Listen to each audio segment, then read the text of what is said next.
Parade Media dari Desa untuk Indonesia. Assalamualaikum warahmatullahi wabarakatuh. Bapak Ibu yang kami hormati, sejenak marilah kita menata hati kita untuk bersama-sama meminta kepada Allah Subhanahu wa taala semoga ikhtiar lahiriah yang telah kita lakukan selama ini dengan barokah doa kita akan selaras dengan takdir Allah yang sesuai dengan keinginan kita dan hajat kita semua. Amin ya rabbal alamin. Al-Hadinah Al-Fatihah. A'udzubillahi minasyaitonir rajim. Bismillahirrahmanirrahim. Alhamdulillahirabbil alamin. Ar-Rahmanir-Rahim. Maliki yaumiddin. Iyyaka na'budu wa iyyaka nasta'in. Ihdinas siratal mustaqim. Siratal ladzina an'amta 'alaihim ghairil maghdubi 'alaihim waladdallin. Amin. Allahumma shalli wa sallim wa barik ala sayyidina Muhammad walhamdulillahirabbil alamin. Allahumma shalli ala sayyidina Muhammad. Allahumma shalli ala sayyidina Muhammad. Allahumma shalli ala sayyidina Muhammad salatan tunjina biha min jami' ahwal wal afat wa taqdilana biha jamil hajat wa taqdilana biha jamil hajat wa taqdilana biha jamil hajat wa tutahhiruna biha jamil sayyi'at wa tarfa'una biha ila darajat wa tuballighuna bi aqsal ghayat min jamil khairati bil hayat wa ba'dal mamat. Ya Allah ya Hamid ya Syakur, terima kasih ya Allah, kami masih diberikan limpah rahmat berupa umur panjang, kesehatan dan waktu sehingga kami dapat menyaksikan limpahan takdir-Mu yang indah bagi kami semua. Dengan syukur ini ya Allah, semoga Engkau berikan kenikmatan-kenikmatan yang lain akan berdatang pada kami ya Allah, birahmati ya arhamar rahimin. Ya Allah ya Fattahu ya Alim, jadikanlah kami orang yang selalu punya pengetahuan yang banyak untuk menjadi bekal kami dalam pendampingan di desa. Jadikanlah kehadiran kami sebagai kehadiran yang barokah untuk desa, kehadiran yang barokah untuk keluarga kami, dan pendampingan kami tugaskan menjadikan sumber rezeki yang halal dan barokah bagi kami dan keluarga kami. Ya Allah ya Mu'in, tahun ini adalah tahun pergantian Qurban ya Allah, tentunya merupakan sesuatu yang paling berdebarkan pada kita semua. Tolong diaminkan agak keras. Kami mohon pada Engkau ya Allah, semoga perubahan ini menjadi perubahan yang barokah bagi kami, barokah bagi status kami, barokah bagi eksistensi kami, dan barokah bagi pendapatan kami. Birahmatika ya arhamar rahimin. Rabbana Allahumma nas'aluka min khairi ma sa'alaka min sayyidina Muhammadin sallallahu alaihi wasallam wa na'udzubika min syarri ma istakama min sayyidina Muhammadin sallallahu alaihi wasallam. Rabbana atina fid dunya hasanah wa fil akhirati hasanah wa qina adzabannar wa adkhilna jannatal ma'brar ya aziz ya ghafar ya rabbal alamin. Bi subhana rabbika rabbil izzati amma yasifun wa salamun alal mursalin walhamdulillahi rabbil alamin. Al-Fatihah. Iyyaka na'budu wa iyyaka nasta'in.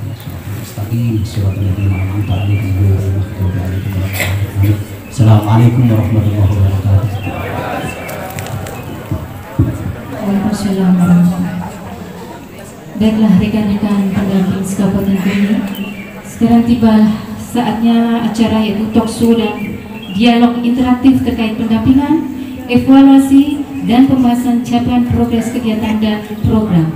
Kepada moderator, Koordinator Tenaga Ahli Pendamping Masyarakat Kabupaten Kini, Bapak Makrus Nadori, waktu dan tempat kami persilakan.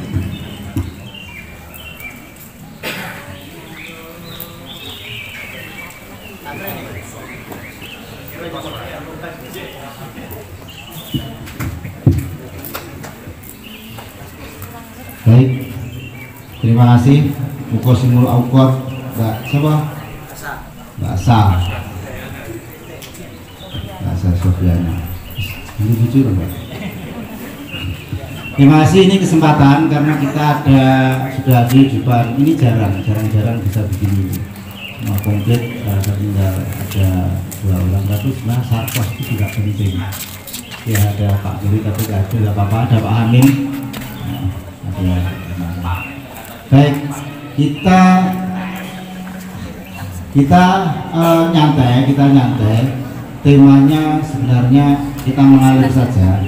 Yang penting apa yang menjadi selama ini mungkin menjadi apa unek-unek atau apa terkait dengan panjenengan nanti tolong disampaikan. Tapi di sisi lain ini ada teman-teman dari provinsi yang tentu Pak di kepentingannya masing-masing. Jadi nanti akan saya berikan waktu 10 sampai 15 menit dulu sebagai prakata masuk kata dari teman-teman provinsi, kemudian nanti silahkan teman-teman untuk membuat tanggapan yang selama ini sudah disiapkan untuk disampaikan. Monggo Pak Buri, saya persilakan dulu kepada siapa ini? Langsung Pak Buri atau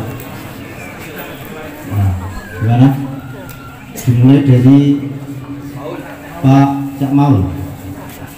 Kalau Cak Maul ini pakar hukum tadi, pakar hukum. Jadi pakar hukum, banyak kasus di Kediri itu sebenarnya banyak kasus. Tetapi terkait dengan pelaporan masalah, kita sudah berulang kali menyampaikan Cak Maul bahwa yang dilaporkan itu bukan hanya yang sudah menjadi kasus, tetapi permasalahan baik administrasi maupun penyalahgunaan itu sudah harus, sebenarnya teman-teman sudah tahu dan itu seharusnya menjadi pelaporan. Tapi faktanya ini seringkali yang seperti itu jarang dimunculkan di laporan Pak. Tapi yang sering muncul itu ya ketika sudah menjadi kasus, akhirnya teman-teman hanya mengikuti secara informatif, tidak kemudian bisa melakukan fasilitasi. Kenapa? Karena tidak bisa melakukan tindakan preventif karena sudah. Oke, monggo dimulai dari Cak Maul untuk menyampaikan prolognya terkait dengan kita hari ini. Assalamualaikum warahmatullahi wabarakatuh. Sebagai sebuah kepantasan Idul Fitri, saya mohon maaf lahir dan batin atas batasan. Sebab saya yakin ini orang baik yang sudah memberi maaf tanpa memaafkan, dan saya tidak akan kembali ke Fitri sebab Fitri sudah kawin sama orang. Bisa gelut. Sahabat-sahabat sekalian, pertama tentang perubahan undang-undang. Pendamping semuanya fokus terhadap masa jabatan Kades 6 tahun sampai 8 tahun. Justru saya paling dedek itu di pasal 112, 13, 14. Kalau itu dihapus, tidak butuh pendamping, karena satu-satunya cantolan pasal pendamping itu di pasal itu. Tapi ketika itu tidak diotak-atik, wah, saya udah sampai kapanpun pendamping masih ada. Persoalannya kemudian selalu ada di perpanjangan. Kalau eksistensi sebagai pendamping, amanat undang-undangnya harus ada. Clear itu tidak dirubah, saya bahagia. Kemudian bagaimana dengan isu 6 tahun sama 8 tahun? Banyak pertanyaan itu dilakukan sejak kapan. Dalam hukum bedakan antara disahkan dengan diundangkan. Ini sudah disahkan, iya. Apakah berlaku? Enggak, karena belum diundangkan. Selalu undang-undang itu berlakunya ada dua kemungkinan. Yang pertama itu disahkan, berlaku ketika sudah disahkan, atau berlaku ketika mulai disahkan. Di mana itu diketahui? Di pasal penutup, tolong dibaca. Nah, saya tidak melihat langsung, tetapi saya lihat draftnya, kayaknya tidak berubah deh. Di pasal penutup, undang-undang ini berlaku sejak sejak diundangkan. Kenapa harus begitu? Karena membutuhkan banyak bisa sistemnya, bisa perangkat teknisnya. Artinya bahwa sepengetahuan saya melihat draft perubahan, saya belum melihat baca asli karena saya belum mendapatkan itu. Undang-undang ini berlaku setelah diundangkan, dan hari ini belum diundangkan. Kalau diundangkan sekitar September misalkan, ada SK kepala desa habis hari ini, maka dia tidak ikut.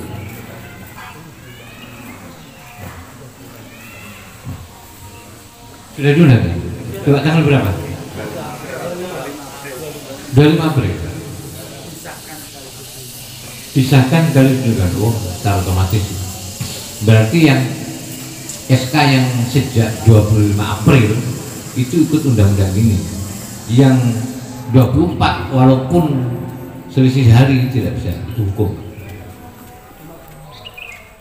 Antara jam 12 dengan 01 itu berbeda hukum. AKT jam itu kok kate mbok simak jam 6 ya iso tuharan. Senajan pengurune wis teko. Senajan surat nikah ditandatangani dhisik, tapi kan belum akad. Tapi itu pertama, kemudian yang kedua berkaitan dengan masalah adalah sesuatu yang tidak sesuai dengan target dan kondisi ideal, itu masalah. Jadi masalah itu bukan hanya penyimpangan. Makanya di form itu tertulis ada masalah administratif, masalah penyimpangan, masalah regulasi. Ada 3 itu.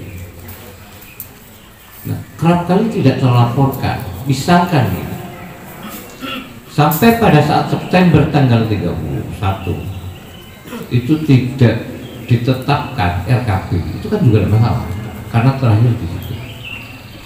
Bayangan saya teman-teman, ada lakor persiklus. Misalkan begini, pada saat penetapan APBD, sebelum penetapan RKP itu, rakor di kabupaten ada permendes baru tentang prioritas. Tidak, maka sama seperti dulu, simulasikan agar paham parameternya apa saja yang boleh dan apa saja yang tidak boleh. Karena saya banyak temukan nih yang hari ini lagi heboh, besok kita rapat dengan Sekda, dengan asisten 1. Masa embok kabupaten itu di Pak, di Kecamatan Winongan dari Didi. Ada juga yang fiktif. Oke, itu 1. Kemudian ada lagi silpa. Silpa itu dimasukkan dan kemudian dipakai. Kami tak turun inspektorat. Nah, itu menjadi penting untuk menyamakan satu persepsi. APBD itu parameter. Satu harus sinkron dengan prioritas, kemudian RPJMD kabupaten, RPJMD provinsi, dan RPJM nasional. Itu harus sinkron. Nah, ini harus satu pemahaman. Di tingkat TA kalau sudah paham, baru turun TA ke wilayah masing-masing, zona masing-masing. TA 1 membawa, diskusikan di situ. Ada nggak regulasi baru? Ada nggak perpu baru? Ketika selesai, Anda datang dengan gagah di RKP, oh ini tidak boleh, ini tidak boleh. Kalau ini tidak paham, bagaimana kita mau mendampingi? Oke. Tidak ada penetapan misalkan, itu kan masalah. Kenapa? Oh, ada pertengkaran antara BPD dengan Kades. Oh, itu soal internal desa. Oh, belum boleh sama Pak Camat, berarti supra desa. Kan begitu tuh. Itu masalah. Kenapa? Karena tidak sesuai dengan kondisi ideal. Bagaimana pendamping? Apakah pendamping dengan misalkan apa itu namanya, Cak Lutfi, Kecamatan mana Mas? Kayak gitu. Berapa desa? 12. Dari 12 ternyata hanya 4 melakukan penetapan. Target pemberdayaan gagal. Tetapi apakah dia tidak kerja? Belum tentu. Ada yang desanya bagus, kepala desanya top, tidak usah didampingi, itu selesai semua. Pendampingi on padahal. Jadi gagalnya desa itu belum tentu gagalnya pekerjaan. Tugas pendamping apa? Mendorong, mencatat pekerjaannya. Kalau ada masalah, diklarifikasi, dicatat, kemudian dikoordinasikan ke camat agar dilakukan pemberdayaan. Mentok lagi, sudah itu menjadi tanggung jawab TA. Berikan ke TA agar TA mendorong dan mencatat, tidak harus sukses. Tapi harus mungkin waktunya bisa diperpendek. Cuma ada masukan sedikit. Di Kediri itu penetapan APBD itu sudah sebelum Januari, artinya Desember itu semua desa itu sudah melakukan penetapan APBDes. Cuma masalahnya kemudian ada faktor supradesa. KPPN itu meminta langsung meminta APBDes itu dilakukan penyesuaian dengan PMK. Bagus menyesuaikan. Jadi langsung suruh menyesuaikan. Karena itu sudah masuk di sistemnya Siskudes.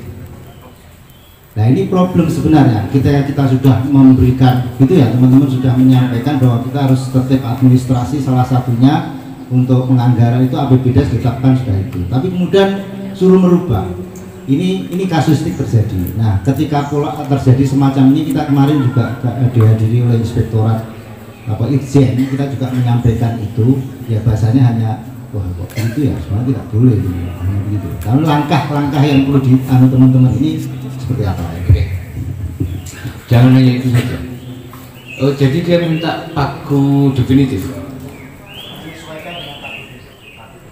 Lah ya, padahal belum keluar pagu definitifnya, pakai pagu indikatif.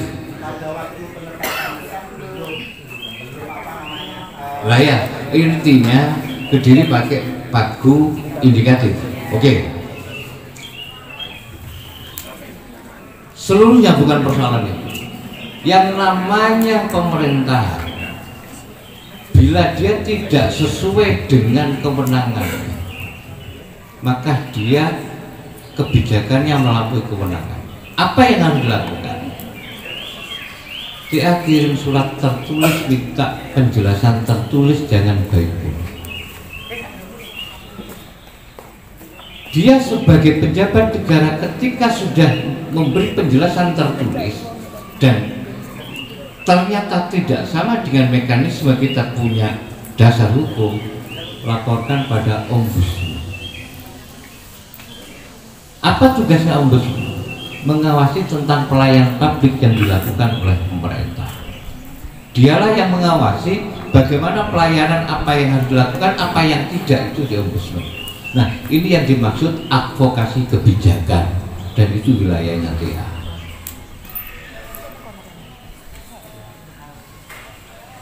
Bisa dipahami? Oke.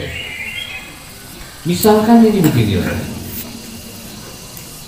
ada camat tidak mau tanda tangan atau nyoretnya kamu merevisi APBD, itu kan harus jelas dicoret apa dasarnya. Oh tidak sesuai dengan prioritas dana desa Perbu di pasal ini, itu harus jelas, tidak sekedar menyoret agar desa bolak-balik. Dan ini saya temukan beberapa, tidak bisa begitu. Kalau seperti itu, lakukan advokasi kebijakan, tanyakan dengan surat tertulis agar jawab dengan tertulis, nggak direken TA langsung kasih satu atau sekda. Itu tugasnya TA, bermain di wilayah kebijakan, mengadvokasi kebijakan. PD, nah kalau PRD harus tahu segalanya tentang teknis karena dia yang berhadapan langsung. PD harus tahu teknis, harus tahu kebijakan. Jadi PD itu setengah TA, setengah PRD. Makanya kalau sertifikasi itu paling banyak loh komponennya. Ya memang itu tugasnya. Setengah TA, setengah PRD. Loh gajinya kok tidak bodoh, Mbak? Apa? Tidak bisa dibahas di undang-undang apa? Oke, nah di situ ya. Oke, saya kembali lagi pada mekanisme ini. Nah, bedakan antara penyimpangan dana desa dengan penyimpangan administratif. Makanya di situ ada kebijakan itu tidak bisa dipidana. Ada di Tulungagung, ada perdes dipersoalkan, kemudian dipanggil oleh Polres. Saya ngomong ke TA-nya, koordinator Guminto, nggak bisa. Kebijakan itu hanya bisa dilawan ditun. Makanya sekarang rame mau melawan keputusan MK itu ditun. Ya karena di sana kebijakan harus dilawan di sana, bukan di kepolisian. Kepolisian itu ngomong tentang pidana, administrasi perdata itu bukan polisi. Perdata itu seperti apa? Ya awakmu kawin surat nikah pegatan masuk aja yang polisi lah. Jadi polisi itu ngomong perdata. Oke. Bagaimana kemudian ketika ada surat undangan klarifikasi kepada desa, kepada pendamping, saya jawab satu dan saya jelaskan dimanapun. Undangan klarifikasi tidak dikenal dalam KUHP, juga di Perkapolri. Artinya itu tindakan di luar KUHP. Yang kedua, itu kan undangan kan oleh endah. Ada hukumnya undangan wajib. Undangan nikah itu terfikih. Ya, ambil sunnah segera jima. Itu fikih. Enggak, serius fikih. Oke. Lihat di atas. Pasti perihal atau sifat biasa. Tidak usah panik, tidak usah takut. Saatmu tekun, tidak dikontak. Maaf, nanti kalau 3 kali ditangkap, tidak, walaupun 10 kali tidak. Karena itu tidak. Dan kapan yang wajib? Ketika sudah ada sprindik. Sprindik itu surat perintah penyidikan. Pertama itu lidik. Lidik itu dia mencari. Mencari tugasnya polisi lah membuktikan. Kalau ada yang melaporkan penyimpangan, maka tugasnya yang laporan sama polisi, bukan tugasnya yang dilapor untuk membuktikan. Jadi itu sidik dulu, lidik dulu, kemudian sidik, tablik, amanah, fatonah. Ya Pak Maul, mungkin waktunya ganti yang lain. Itu pembukaan yang luar biasa. Banyak teman-teman mungkin sedikit terbuka tentang. Saya bahagia di sini. Ini ada sendang terkep. Tidak banyak yang tahu sejarah ini. Disinilah Putri Kediri saat Bandi kemudian digerebek. Sejarah ini tidak ada yang tahu, tidak ada yang nulis. Sebab aku ngarang dewi. Terima kasih. Assalamualaikum warahmatullahi wabarakatuh. Terima kasih, Pak Maul, sangat menyegarkan terkait dengan pemahaman tentang bagaimana kita advokasi hukum. Jadi itu ternyata surat-surat itu penting. Kadang kepala desa ketika ada surat dan undangan itu kan bingung. Ternyata itu harus dilihat dulu. Kalau yang kategorinya masih biasa, ya seringkali itu mencari barang bukti. Mereka masih mencari-cari.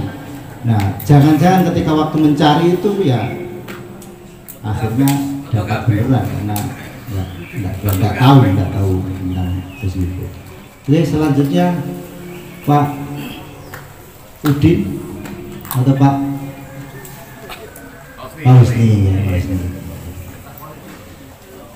Pak Husni dulu yang delik biar nanti nggak senang. Orangnya sangat sejuk sekali kalau dipandang, tapi kalau sudah ngomong menggagalkan.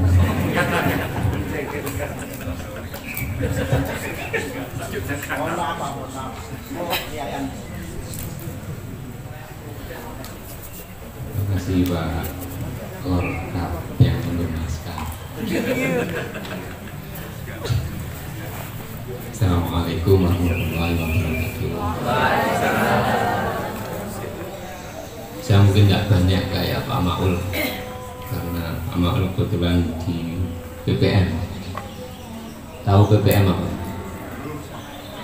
Pernikahan masal lah. Belum nggak ada tahu. Apa BPM?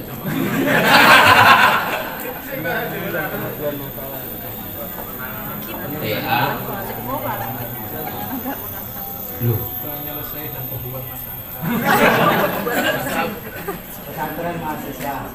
Masih gini. Pak Maul tadi sudah ngomong panjang lebar tapi gak ngerti apa PIC-nya Pak Maul itu apa. Itu kan susah. Sopo mau sih ngomong sebagai apa itu kan juga bahaya. Nah, saya kebetulan di ARD tadi yang disampaikan Pak Maul terkait masalah yang dihadapi pendamping di desa. Kebetulan saya bagiannya menangani masalahnya pendamping dengan masalahnya sendiri. Jadi tahapannya setelah selesai di tahapan masalahnya sendiri, itu baru levelnya ke Pak Maul tadi, kan gitu. Kamu menangani masalahnya sendiri aja belum selesai, itu sudah menangani orang lain, itu kan bahaya kan gitu. Urut-urutnya harus begitu. Di ART itu menangani masalahnya sendiri sebenarnya.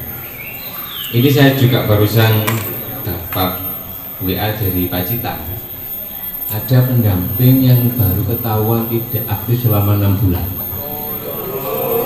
dan tiap bulan menerima gaji karena ngisi DRP. Itu kan belum selesai dengan dirinya, kok tadi sudah jauh masalah orang lain tuh kan.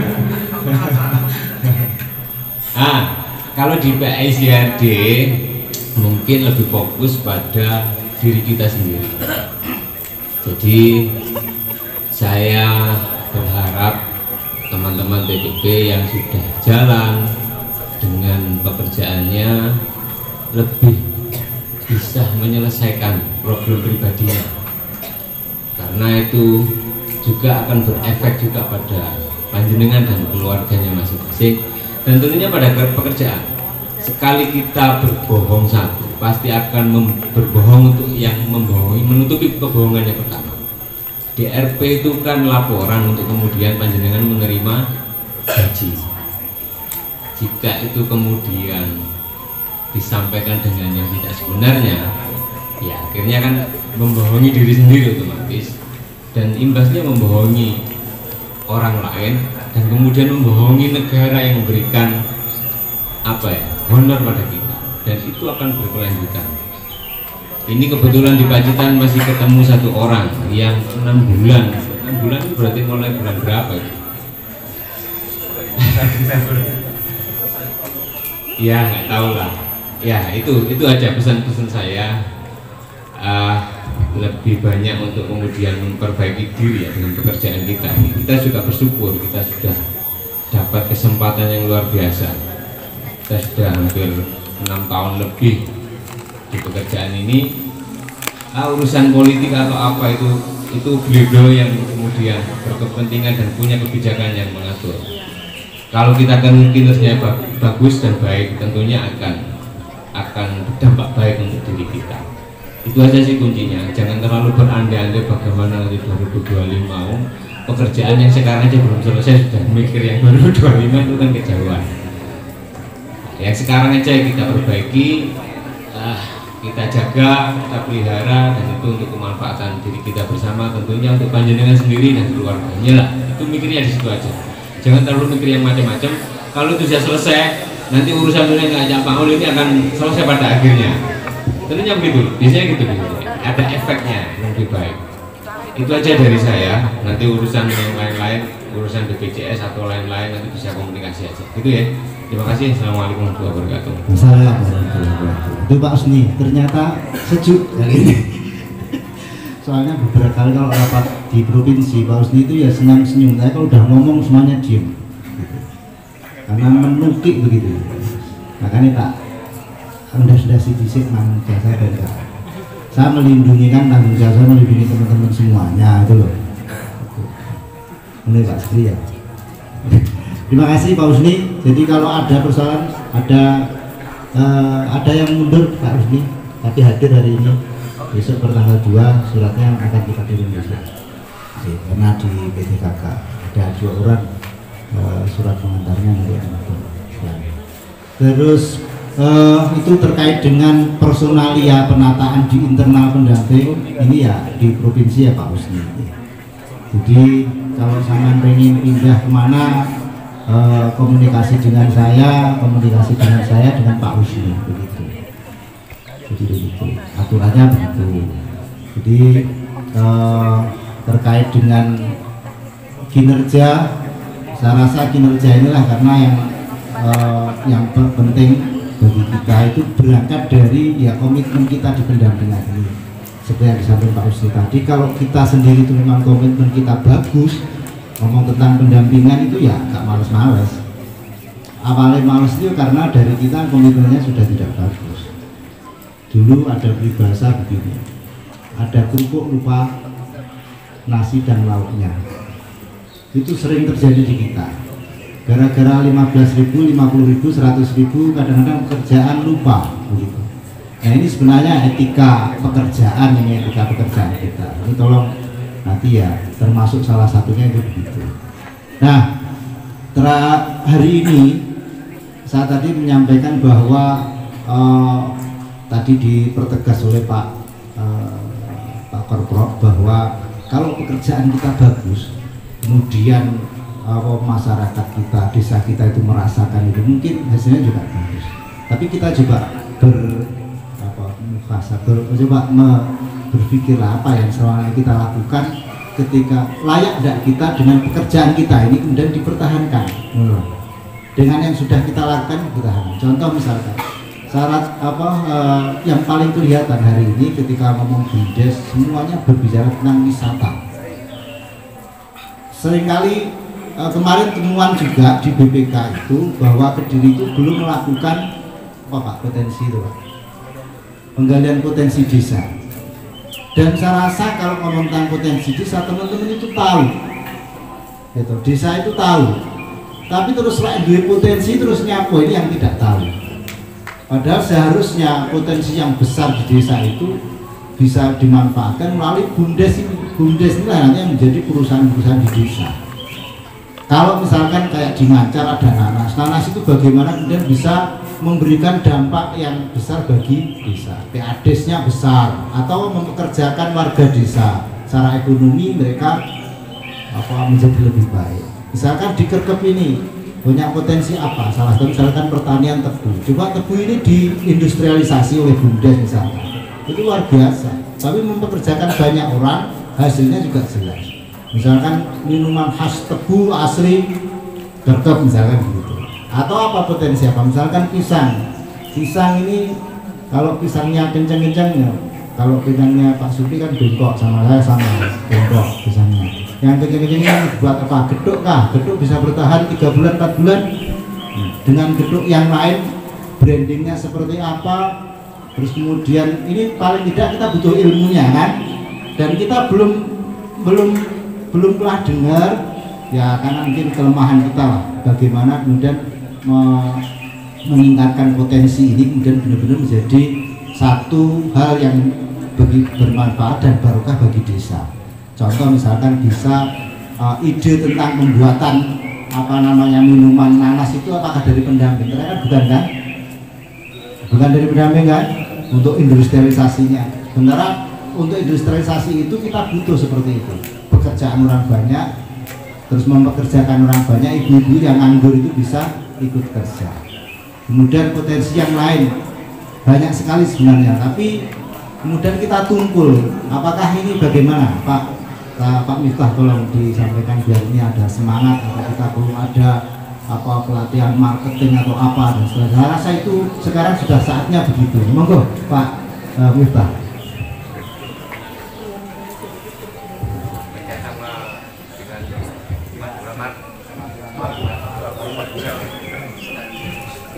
Assalamualaikum warahmatullahi wabarakatuh.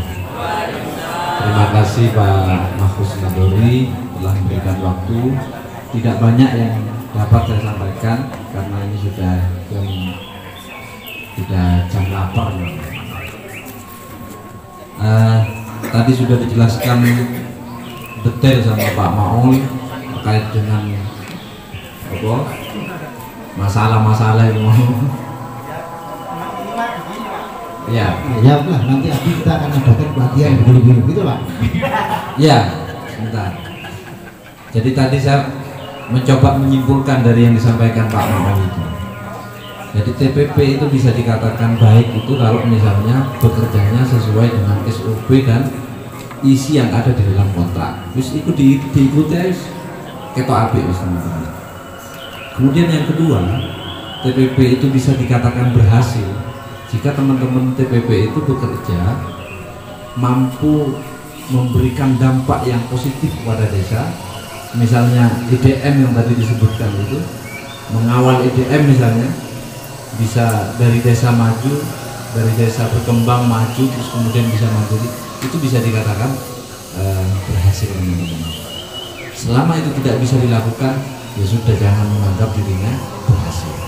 Kemudian yang ketiga, teman-teman ini bisa dikatakan berhasil dan sukses. Teman-teman harus mampu mempersepsikan yang kondisi di real di desa itu, antara data di lapangan di desa itu betul-betul sesuai dengan yang didampingi, dengan persepsi bangunan, konsepsi atau persepsi baik yang dibangun melalui media sosial yang saat ini teman-teman sudah melakukan. Nah, itu mungkin menjadi tambahan saya dari apa yang dijelaskan oleh Pak Ma'on, sehingga itu nanti medsos yang tiap hari itu sebetulnya belum bisa memberikan warna atau persepsi yang baik pada desa dan temannya masing-masing. Itu hanya mengukur komitmen teman-teman tiap hari itu. Jadi kalau di Kediri alhamdulillah ada hanya 3 tempat 4 TPP yang tidak medsos misalnya. Itu sudah luar biasa buktinya.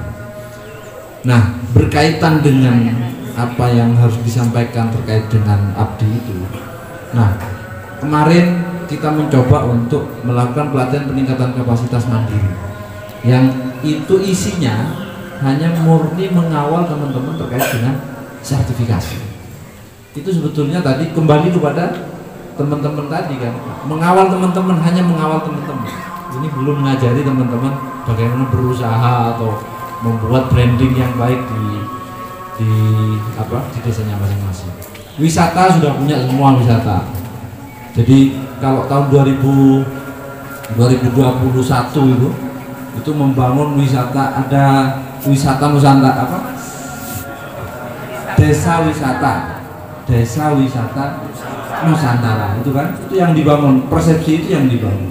Padahal kondisi wisatanya juga tidak baik-baik aja kan. Itu hanya bangunan konsepsi yang memang betul-betul harus disuarakan, dan itu murni diinisiasi oleh Kementerian Desa. Itu baik. Nah, bagaimana untuk kemudian berdampak kepada teman-teman pendamping dan desa wisatanya di masing-masing? Ini yang harus kita pikirkan hari ini. Kalau kemarin isu yang menjadi nasional tadi sudah disebutkan, antara minimarket dengan Madura itu. Jadi Kediri kayaknya mau dijajah istilahnya. Jadi siap-siap kalau di Kediri, di gang-gang Kediri itu akan ada toko kelontong Madura. Siap-siap. Gak apa-apa, nanti kita bekerjasama. Nah, yang saya pikirkan hari ini dengan adanya beberapa toko kelontong itu kan persepsinya kan seolah-olah dia franchise kan, padahal tidak. Itu murni ya tiru. Saya punya toko ditiru oleh temannya, terus penataannya itu sama kan. Sampai lihat itu toko-toko kelontong itu yang ada di pinggir jalan itu, yang bukanya 24 jam, nanti tutupnya sampai kiamat kurang setengah hari.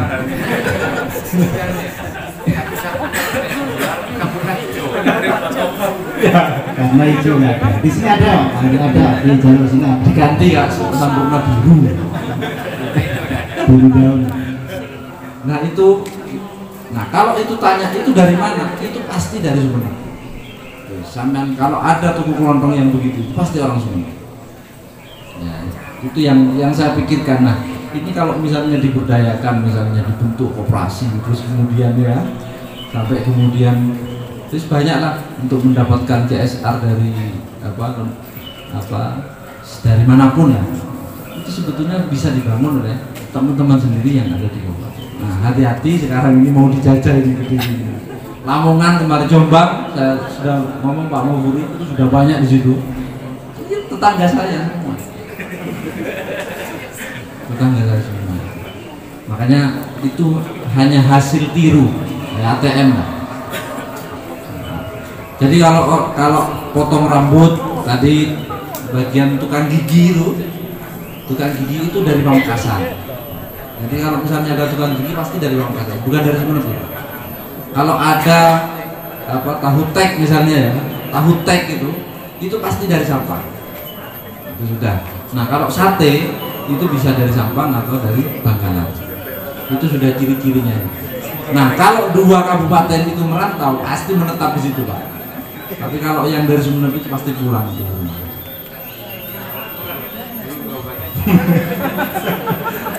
Nah itu menjadi pikiran saya nanti akan kami diskusi. Sebetulnya sudah ada ide-ide untuk apa istilahnya membuat usaha yang itu berdampak terhadap teman-teman. Itu sudah ada di pikiran teman-teman Pak Husni. Nah ini nanti akan mencoba untuk kita praktekkan dalam pelatihan peningkatan kapasitas tahun ini. Nanti setelah ini akan disusun, terus kemudian materi-materinya akan disusun untuk kemudian itu bisa tersampaikan kepada teman-teman melalui peningkatan kapasitas yang akan difasilitasi oleh Abdi Provinsi Jawa Timur. Mungkin itu Pak Marus. Terima kasih. Assalamualaikum warahmatullahi wabarakatuh. Assalamualaikum warahmatullahi wabarakatuh. Tepuk tangan dulu buat Pak.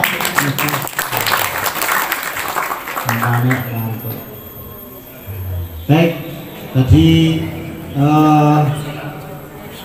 menyinggung tentang IDM dan hari ini kita sedang sudah mulai waktunya untuk melakukan pemutakhiran IDM.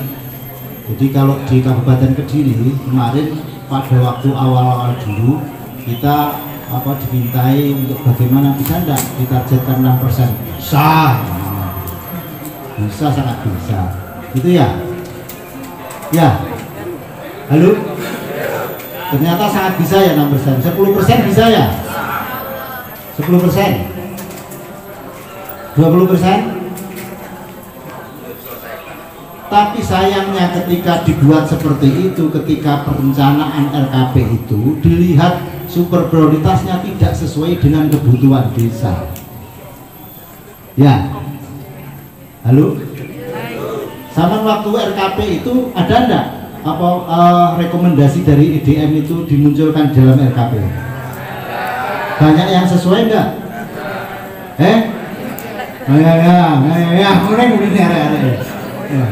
Saya khawatir ketika ditarget berapapun bisa Pak, yang penting enek rokok ngono ya toh. Terus desa mandiri sekian bisa enek rokok. Tapi ketika outputnya dari IDM itu kan ada rekomendasi, ada super prioritas, ada prioritas begitu ya.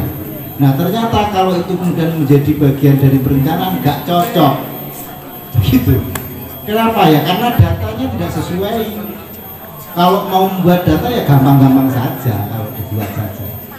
Tapi IDM ini diantara yang paling simpel, artinya ketika ini kemudian sudah masuk di dalam regulasi bisa dijadikan sebagai dasar untuk perencanaan, ini juga penting. Makanya ini monggo Pak Udin, Pak Khairuddin Haji Khairuddin untuk menyampaikan tentang IDM ini, apa langkah-langkah kita yang perlu kita lakukan untuk pemutakhiran di tahun ini. Apakah ada yang baru karena ini sudah menghadapi tahun 2024 itu untuk perencanaan selanjutnya karena sudah ganti RPJMN. Apakah ada perubahan terkait dengan IDM ini, sub-subnya ataukah masih tetap, dan bagaimana narasinya? Monggo Pak Haji Khairuddin, Kopdal Dukun Semangka.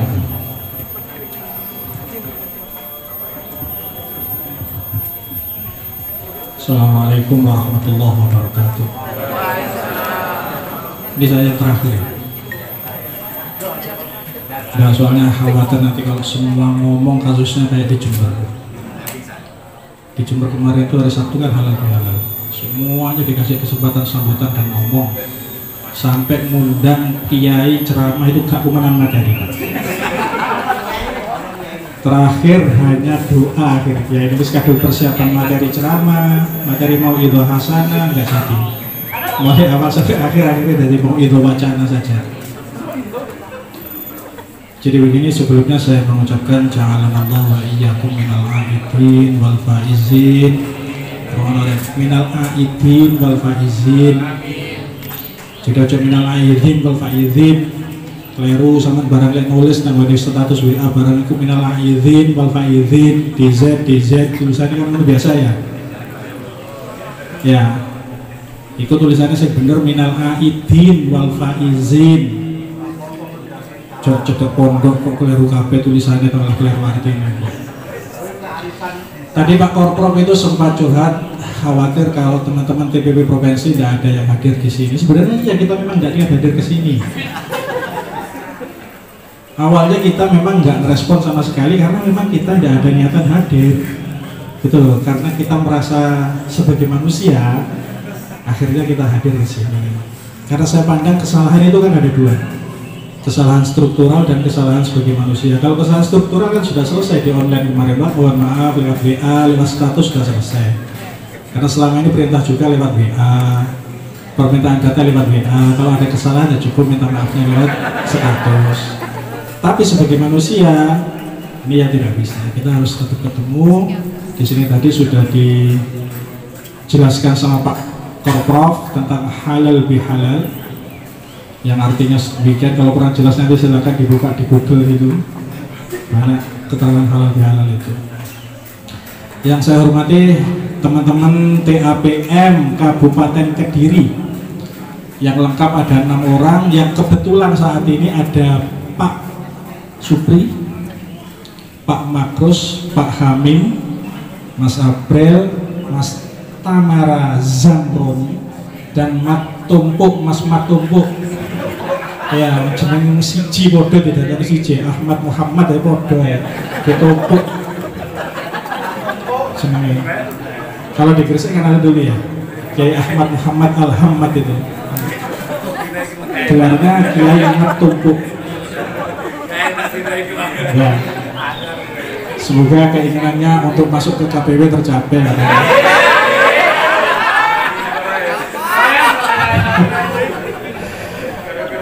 Begini sahabat-sahabat, kalau saya di provinsi itu kebetulan saya megang PIC IDM, bantu Pak. PIC asli itu ini, beliau yang pakai topi ini PIC asli, seluruh PIC di provinsi apapun itu ya ini beliau ini. Kalau saya sebagai pembantu saja terkait dengan IDM, khususnya IDM, saya ngerti tak IDM itu apa? Apa IDM? Loh ya karo duduk internet download manager ya, untuk internet download manager. Sekarang sudah sampai mana proses IDM-nya itu menurut tahapan? Mulai tanggal 1 April ya, orang sebelum mulai ya sosialisasi, berarti telat kan? Kalau seharusnya tanggal 1 April sampai 14 Juni nanti itu kan sudah input, seharusnya sudah input. Jadi tugasnya teman-teman TPB, PLD khususnya, sing paling soro penggaweane, sing bayarannya paling cilik, teman-teman PLD itu seharusnya mulai mengawal perangkat desa untuk input IDM.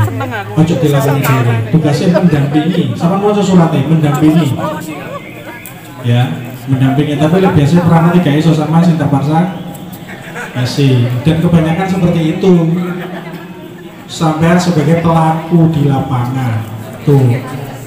Ya semoga nanti sesuai dengan target, baik target waktu dan target capaian. Desa mandiri semakin banyak, yang dari berkembang bisa menjadi maju, yang maju semakin bisa mandiri. Itu target umum seperti itu. Untuk langkah-langkahnya sudah disampaikan. Langkah-langkah penginputan itu sudah semua kan? Kalau belum silakan dibaca. Itu banyak sekali sampai 111 halaman itu. Itu sudah tercapai semua. Sini kebetulan Mas Kapring sebagiannya PSN di kabupaten. Oke. Jadi lebih intens nanti sama Mas April diskusi terkait dengan pengembangan atau nanti pengikutan pemutahiran data IDM. Yang kedua, saya di kabupaten di provinsi itu sebagai PIC stunting. Ada yang pegang IHDW di sini? Ada yang tahu IHDW? Tidak tahu. Admin semua ya? Banyak yang jadi admin. Tahu kalau IHDW tidak bisa dibuka? Ya itulah nasibnya, mulai awal sampai sekarang IHDW tidak pernah dibuka. Bahkan nanti tanggal 13 Mei bulan depan ini itu adalah happy birthday-nya IHDW yang keempat. Iya, tanggal 13 Mei ini adalah peluncuran pertama kali IHDW tahun 2020. Jadi kalau sudah menginjak tahun 2024 sudah 4 tahun IHDW dalam masa kerusakan. Ya. Jadi urusan stunting itu nanti hanya sekedar manual, padahal ini kan programnya kan program prioritas. Makan siang gratis nanti itu ya. Jangan lupa disiapkan asam sulfatnya. Jadi begini, terkait dengan EADW, teman-teman mungkin nanti Mas April masih menguasai yang manual itu ya. Data-data manualnya itu khususnya kepentingannya untuk pembuatan scorecard sebagai persyaratan pencairan, itu yang paling penting. Terserah, kalau sampean bingung nanti dari EHDW itu belum bisa diambil scorecardnya, yang dibuat lampiran pelaporan untuk pengajuan persyaratan pencairan selanjutnya, silahkan ambil scorecard dari manapun yang bisa dimanfaatkan, entah itu yang dari manual, entah itu yang dari IDM, monggo terserah. Yang penting ada lampiran scorecard, nggak akan ditanya sumbernya itu dari mana. Mereka nggak akan tanya, ini scorecard atau di toko IDM maupun toko manual, nggak bakalan. Yang penting lampiran itu ada, pasti persyaratan itu sudah terpenuhi. Kalau terkait dengan teknis, bagaimana ya Dewi sampai sekarang masih belum bisa, wallahu alam. Karena orang Jakarta semua sudah lari ketika ditanya itu. Selanjutnya bagaimana nasibnya, ya mudah-mudahan saja tidak ada kelanjutan. Saya malah berharap seperti itu. Maksudnya nggak ada kelanjutan ini HDW yang sekarang. Ada aplikasi yang lebih bagus begitu loh. Kasihan teman-teman yang ada di lapangan, terutama PIC yang ingin melakukan pelatihan. Ketika sudah mengumpulkan KPM, mengumpulkan teman-teman BDPLD, mereka sudah di depan persiapan mau pelatihan, ternyata aplikasinya drop, error, akhirnya nggak jadi pelatihan, sehingga akhirnya boleh jadi stand up comedy. Kasihan sekali kalau saya merasakan itu. Kalau di Kediri saya nggak tahu apakah selama ini data teman-teman KPM sudah dikasih HP semua. Kalau HP belum ada ya. Oh ya, iso kabeh teman-teman manual. Oke. Saya sebagai orang yang pertama kali melatih manual di Provinsi Jawa Timur itu malah nggak bisa, lupa. Karena nggak pernah praktek. Setelah melatih ya sudah, yang praktek kan sebangsa Mas April, teman-teman yang ada di lapangan. Saya sudah melatih ya sudah selesai. Kalau sekarang saya ditanya, di sini manual B, saya malah nggak bisa, lupa saya. Iya, banyak sekali sekarang aplikasi yang baru ataupun lembar-lembar manual yang baru yang cukup membingungkan itu. Begitulah, mungkin hanya itu yang bisa saya sampaikan. Khawatir nanti teman-teman yang di belakang itu sudah toto-toto, ojo rame-rame gliting-gliting Pak, untuk tambah arek oleh mburi kabeh. Ini masih ada satu lagi nih. Ya, PSI-nya PSI. Begitu Bapak Terus, kurang lebihnya mohon maaf. Assalamualaikum warahmatullahi wabarakatuh. Assalamualaikum warahmatullahi wabarakatuh. Cukup mendalam yang disampaikan oleh Pak Haji. Ya, ini dalam rangka untuk apa namanya? Yang terakhir ini gongnya. Kalau tadi yang awal itu penong, ya ini yang sendiri yang berdiri ini gong. Setelah itu baru kita melaksanakan prioritas nasional makan siang. Sebelum ke makan siang gratis, Bapak Khairuddin, Bapak Salahuddin, mohon maaf, ini semua pendampingan, ya ini sebenarnya rahasia, tapi rahasia umum. Jadi semua yang data baik itu sarpras, non sarpras, kemudian dan sebagainya itu nanti muaranya di Pak Udin. Bahkan data tentang HRD itu nanti juga muaranya di Pak Udin. Saya sempat dimintai data pada waktu itu pas di jalan. Saya komunikasi dengan Pak Supri, tak sampaikan, loh tidak seperti ini. Ternyata datanya saya itu lebih valid dengan yang saya ada di kabupaten, lebih valid punyanya Pak Udin. Oh iya Pak, salah saya ngitungnya. Saya tidak ingat kalau di Murah ini tambah Tania itu saya tidak ingat, lupa saya. Padahal Tania itu yang kalau hari-hari biasa diingat-ingat, tapi pada waktu itu kok lupa tuh, karena pas ada di jalan. Gitu Pak Udin, monggo, banyak hal termasuk hari ini akhir bulan. Hari ini sebenarnya harus sudah selesai untuk JRD-nya. Monggo Pak Udin. Oke, Assalamualaikum warahmatullahi wabarakatuh. Berhubung terakhir ini gongnya ya. Sekarang tanggal 29. Jangan lupa hari ini DRP-nya diisi. Dan besok ada kegiatan apa kira-kira?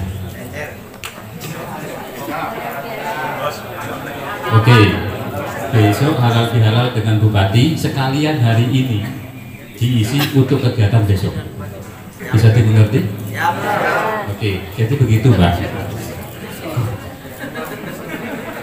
Loh ya, gongnya besok kan tanggal 30. Tanggal 1 pukul 01:00 itu semuanya akan kita download dan kita rekam. Gitu. Begitu Pak Marus. Jadi Pak Marus tolong dilihat lagi DP-nya Pak. Khusus Pak Marus maksudnya gitu.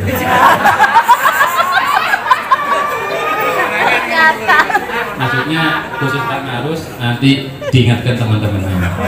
Gitu, oke?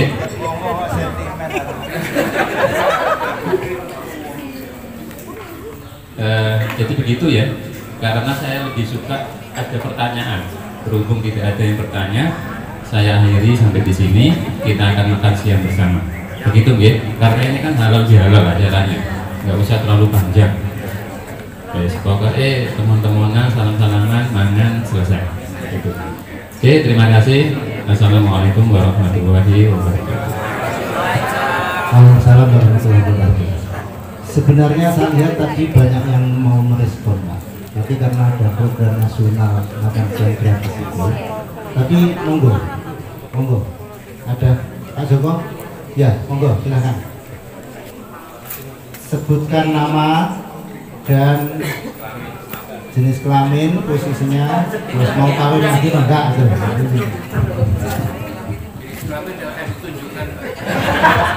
Baik, terima kasih. Singkat saja, mungkin ini ke Samaul terkait dengan permasalahan hukum. Pertanyaannya ini terkait dengan hukum, karena keras itu ada dua yang sudah masuk di jerat hukum. Kalau terkait dengan keras sudah lengkap, kalau yang di Gambian masih proses. Nah, terkait dengan itu, kalau yang saya tahu, ketika Kades itu tersangka, maka Bupati akan membuat SK penetapan pemberhentian sementara. Mungkin itu kalian tahu. Masih tersangka saja sudah diberhentikan, SK-nya biasanya seperti itu. Kalau saya. Terus kemudian ini terkait dengan pelaksana tugas, secara otomatis mungkin kan Sekdes akan menjadi pelaksana tugas. Namun kalau pelaksana tugas kan tidak bisa mengambil kebijakan ataupun mungkin pengesahan terkait dengan AWDes mungkin seperti itu. Jadi pertanyaan saya terkait dengan kasus ini, status APBDes ketika belum ada SK PJ atau mungkin pelaksana tugas yang mungkin akan menggantikan wewenang Kades itu. Terus kemudian setelah itu terkait dengan penyelenggaraan anggaran desa itu bagaimana atau apa yang perlu kita tindak terkait dengan apabila belum ada surat terbit, statusnya terkait dengan aktivitas bagaimana, kemudian penyelenggaraan anggaran desanya bagaimana. Mungkin itu saja. Terima kasih. Oke, sahabat-sahabat sekalian. Pertama, Kades itu diberhentikan ketika ada status hukum yang inkrah. Sebelum itu tidak bisa Bupati memberhentikan. Kemudian diberhentikannya itu dengan apa? Ketika dia terlibat dengan ancaman hukuman yang minimal 5 tahun. Ancaman, bukan putusan. Dia diancam 5 tahun, tapi misalkan divonis 1 tahun tetap dia harus. Karena yang menjadi syarat untuk diberhentikan itu dengan ancaman 5 tahun, bukan putusan. Sehingga beberapa kepala desa yang terkena kasus yang bukan korupsi, di penipuan, KDRT dan sebagainya, ya, itu ya tidak bisa diberhentikan. Oke, itu pertama. Kemudian yang kedua, bagaimana kemudian status pelaksanaan desa, pemerintahan desa? Ya Pak Kades kan masih tetap secara hukum sebagai Kades, dia dinonaktifkan, tidak diberhentikan. ada lagi peluang untuk memberhentikan ketika dia berhalangan 6 bulan berturut-turut. Lalu harus di penjara Pak, walaupun kemudian ancamannya hanya ancaman 3 tahun, tetapi dia kan berhalangan lebih dari 6 bulan kan bisa dipecat. Kalau saya pengacaranya, maka suratnya saya bawa ke penjara untuk tanda tangan dan dia sudah melakukan pelayanan tidak 6 bulan berturut-turut. Dan itu saya lakukan di Kades Wonorejo yang tertangkap di Tuban.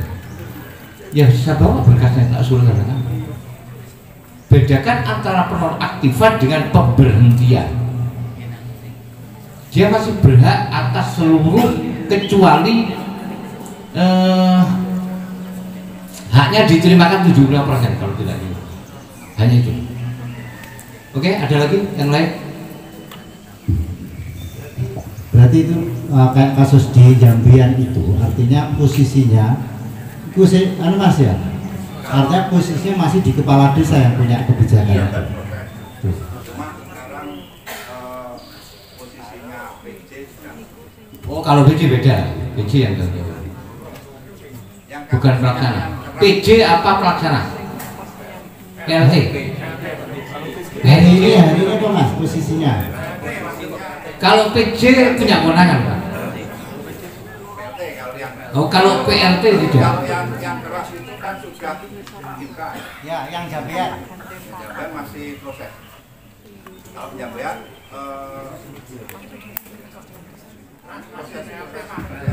PLT kan, masih PLT. Karena nanti sebentar lagi itu ada proses Musdes RKP kan. Artinya kalau sudah Musdes RKP itu harus ada posisinya harus PJ, kali tidak. Oke, sederhananya selama dia tidak diberhentikan, dia berhak pada tanda tangan terhadap kewenangan. Selama tidak diberhentikan, masih bisa. Oke? Dan bedanya antara PLT, PLH sama PJ dan juga batas kewenangannya. Dan pada masih kadang bingung. kalau PJ itu keseluruhan kewenangan kepala desa dia berhak. Kalau PLT itu yang berkaitan dengan operasional dia berhak. Dan itu. Kalau PLH saya tidak bisa menjawab, belum baca itu. Oh, jawab keliru. Tak istikharah di sini.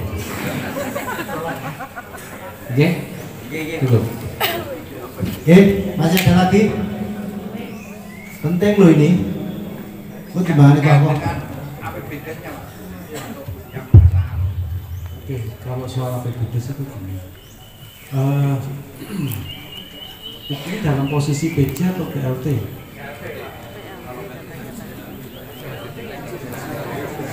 Ya, kalau PLT kan masih BDes kan. Prinsipnya kan itu. Kalau PLT itu penanggung jawab itu masih kepala desa yang tadi itu. Kalau ada PJ berarti secara otomatis penanggung jawab itu sudah berpindah kepada yang ditunjuk menjadi PJS itu. Itu aja. Contoh kasus misalkan gini, ketika akhir tahun harus menetapkan APBDes, padahal kondisinya hanya ada PL ya, PLT bukan PJ. Apakah boleh PLT itu menetapkan APBDes? Boleh, sepanjang yang ditetapkan itu hanya untuk biaya operasional, kegiatan operasional desa. Karena tidak mungkin desa itu akan berhenti operasionalisasinya. Jadi PLT dia punya kewenangan untuk menetapkan kegiatan-kegiatan pembangunan dan pemberdayaan, nggak bisa. Tapi kalau untuk menetapkan operasional biaya kegiatan-kegiatan kantor itu masih diperbolehkan karena kantor harus tetap berjalan, pelayanan masih harus tetap berjalan. Itu saja bedanya sebenarnya. Jadi konsekuensinya desa yang ketika penetapan APBDes itu hanya ada PLT, maka desa itu tidak diperkenankan menyusun kegiatan-kegiatan non operasional. Gitu ya, itu aja sih. Udah. Ini yang harus semuanya tahu, dengar ya, penting. Walaupun kades itu divonis dan diberhentikan, ibu PKK itu miliknya kades bukan BLT. Ya. Oke, terakhir Pak Terus sebelum ditutup ya. Dari 2014 Undang-Undang Desa itu ditetapkan, sekarang 2024, berarti 10 tahun ya. Kemudian secara efektif pendampingan desa itu 2015 sudah berjalan. Berarti ada 9 tahun kita sudah melakukan pendampingan pada masyarakat. Pendampingan dalam program pembangunan dan pemberdayaan masyarakat desa. 9 tahun itu dari awal munculnya BLT, teman-teman, saya bangga kalau teman-teman waktu itu ya foto ketika ada penyaluran BLT. Tapi hari ini saya kalau melihat teman-teman masih foto dengan objek yang sama, mendampingi pencarian BLT, itu saya miris, serius. Jadi saya sebenarnya sudah tidak pengen like kalau ada teman-teman yang update status di Facebook lagi dampingi pencairan BLT. Tapi ya filmnya harus tak like tapi sebenarnya saya nggak pengen gitu. Kenapa? Karena sudah 9 tahun itu, 9 tahun dampingi itu, kita nggak harusnya sudah lepas dari situ gitu. Gak cuma ngomong soal itu salah apa enggak, itu sudah selesai. 9 tahun itu untuk melakukan penyadaran itu saya pikir sudah cukup untuk mendidik, mengajari perangkat desa bagaimana menjalankan fungsi tugasnya, itu sudah selesai sebenarnya. Tapi kalau hari ini kita masih mengurusi perangkat desa, mengurusi sekdes untuk hal-hal pelaporan perencanaan, itu kok masih miris saya, terutama yang administratif ya. Jadi ada 2 hal. Yang pertama itu soal data. Data itu memang, data itu adalah hasil pendampingan untuk memenuhi syarat-syarat prosedural, itu iya. Kalau data itu menjadi utama, iya itu penting. Karena nggak ada data kita nggak bisa ngapa-ngapain. Ataupun kalau pun kita membuat kegiatan, buat program tanpa data, itu mesti programnya awal nggak jelas. Sehingga data ini masih sangat penting. Tetapi ada yang lebih penting lagi dari situ adalah bicara soal kemanfaatan. Jadi kemanfaatan itu adalah hasil dari pendampingan atau pemberdayaan. Kemanfaatan hasil pendampingan atau pemberdayaan itu adalah perubahan sosial masyarakat itu sendiri. Jadi kalau tadi di awal-awal Pak Markus menyampaikan ini desa sudah bikin BUMDes, oke, secara prosedur sudah kita dampingi, sudah sampai berbadan hukum, punya kegiatan dan seterusnya. Pertanyaan selanjutnya, seberapa besar kemanfaatan BUMDes itu bagi masyarakat? Selanjutnya, desa sudah mampu menyusun RKPD sesuai dengan aturan yang ada. Ngomong KB. Pertanyaannya kemudian, seberapa besar kemanfaatan program-program yang sudah disusun atau ditetapkan dalam RKPD itu? Bikin program secara prosedural, sesuai aturan, kita sudah melakukan itu. Kita ajari desa, kita pimpin desa sesuai dengan prosedural, tahapan-tahapan sudah dilakukan dan seterusnya. Sehingga muncul PERDes. RKPDes. Tapi secara substantif, isinya, kontennya, apakah itu benar-benar menjawab persoalan yang ada di desa? Apakah menjamin akan adanya perubahan yang lebih baik bagi masyarakat desa? Begitu juga dengan bicara soal APBDes. Apakah anggaran yang sudah disusun sesuai dengan prosedur yang ada, sesuai dengan aturan-aturan yang ada, apakah itu sudah menjamin efektivitas dan akuntabilitas? Itu pertanyaan yang semestinya hari ini ada di pikiran kita dan itu yang harus kita perjuangkan selama ini. Jadi menerjemahkan apa yang pernah disampaikan oleh Gus Menteri bahwa tantangan ke depan menjadi pendamping dengan adanya perubahan status desa yang dulu tertinggal sama tertinggal sekarang menjadi maju mandiri, itu akan bicara pada hal-hal yang lebih substantif, tidak hanya soal prosedural. Kalau proses-proses aturannya tertulis semua, ada semua. Dan kita sudah mengajari desa-desa mesti salah ngurus desa segala macamnya. Kalau sampai hari ini ternyata mereka masih bergantung dengan kita dalam urusan-urusan prosedural, maka saya pastikan pendampingan yang kita lakukan itu gagal dalam konteks pemberdayaan masyarakat. Kenapa? Karena tujuan utama pemberdayaan itu adalah bagaimana menciptakan kemandirian.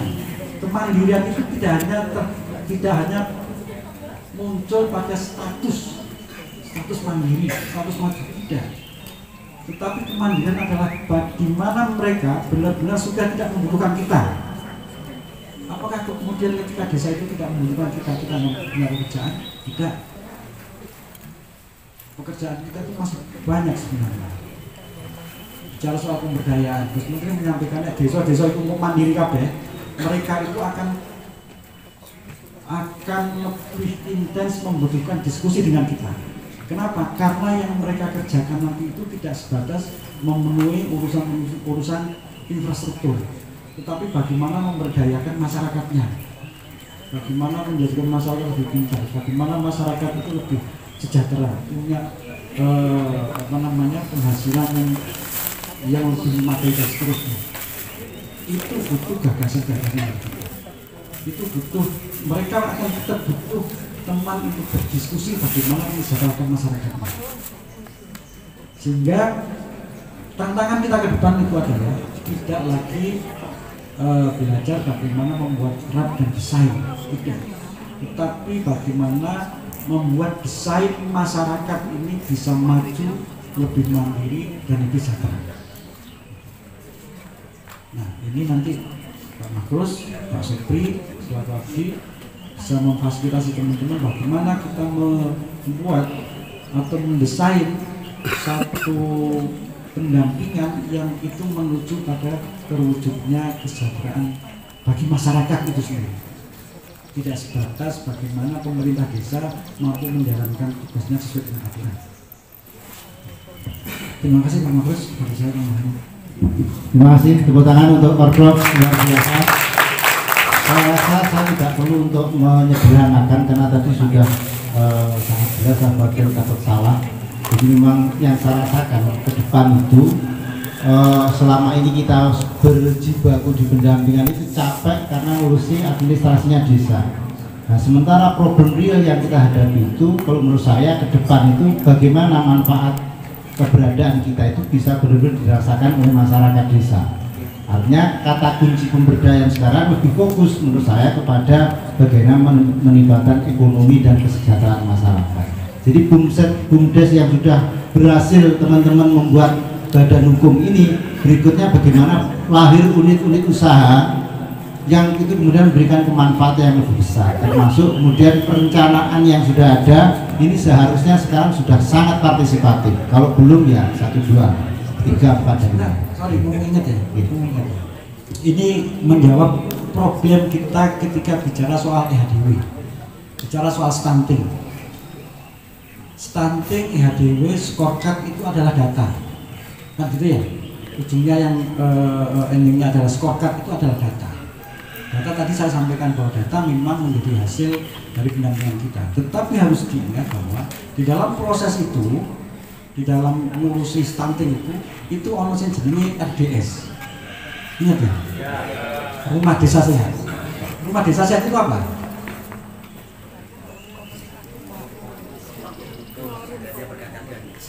Oke. Forum atau tempat berkumpul untuk membicarakan persoalan kesehatan yang ada di desa. Artinya apa? Kalau tadi saya menyampaikan bahwa ke depan kita lebih pada pendampingan yang lebih substantif dan langsung bermanfaat pada desa. Maka sebenarnya ke depan bagaimana RDS itu memang bisa menjadi forum untuk berdiskusinya warga masyarakat, membicarakan soal kesehatannya mereka. Kebutuhan mereka apa? Kebutuhan mereka dalam hal kesehatan itu apa? Masalah yang dihadapi oleh mereka untuk persoalan kesehatan di desa mereka itu apa? Sehingga dari forum itu, dari rembuk itu, muncullah gagasan-gagasan yang akan dilakukan di desa itu. Ini yang kayaknya belum maksimal dilakukan. Jadi sementara ini kita masih berkutat pada bagaimana scorecard itu bisa dipenuhi, itu pun karena menjadi syarat pencairan tahap terakhir. Seandainya nggak ada persyaratan itu, mungkin scorecard juga tidak akan terlalu digugur. Nah, teman-teman sebagai pemberdaya masyarakat itu sudah mengarah ke situ. Bagaimana RDS ini benar-benar bisa menjadi forum untuk diskusi kita. Nah, forum ini sudah bisa hidup, sudah bisa berjalan, maka mimpi-mimpi kita tentang inklusi, tentang keterlibatan masyarakat dengan sendirinya akan muncul di situ. Itu menjadi instrumen kita bagaimana masyarakat itu terlibat aktif di dalam pembangunan. Salah satunya dari RDS. Kalau RDS itu tetap nggak jalan, berarti bisa dikatakan bahwa keterlibatan masyarakat di dalam urusan kesehatan itu masih rendah. Oke. Ya, terima kasih tambahan yang luar biasa mengingatkan kita. Hari ini itu RDS ada temannya Pak, teman atau mungkin bukan lawan ya, tapi teman itu di belakang kita loh. PKK ya. Nah, ada gerakan Dasawisma, anggarannya banyak itu dicarikan kemana-mana dari sini. Nah, kita punya RDS, oke, dicatat ya, ingat ya, ada RDS, ada dana ada Dasawisma yang bentuk beda-beda. Kalau yang RDS yang bentuk kita yaitu yang kalau sudah kita apel itu, kalau ada lagi ini Pak, Dasawisma sekarang yang duitnya dicarikan di sisa-sisa dinas begitu. Oke, terima kasih. Langsung saja kita selesaikan untuk acara sebelum makan siang. Perlu kita musafahah. Saudara Muhammad, monggo langsung ke depan. Allahumma sholli ala Muhammad ya Rabbi sholli alaihi wasallim. Allahumma sholli ala Muhammad ya Rabbi sholli alaihi wasallim. Allahumma sholli ala Muhammad ya Rabbi sholli alaihi wasallim. Allahumma sholli ala Muhammad ya Rabbi sholli alaihi wasallim. Allahumma sholli ala Muhammad ya Rabbi sholli alaihi wasallim.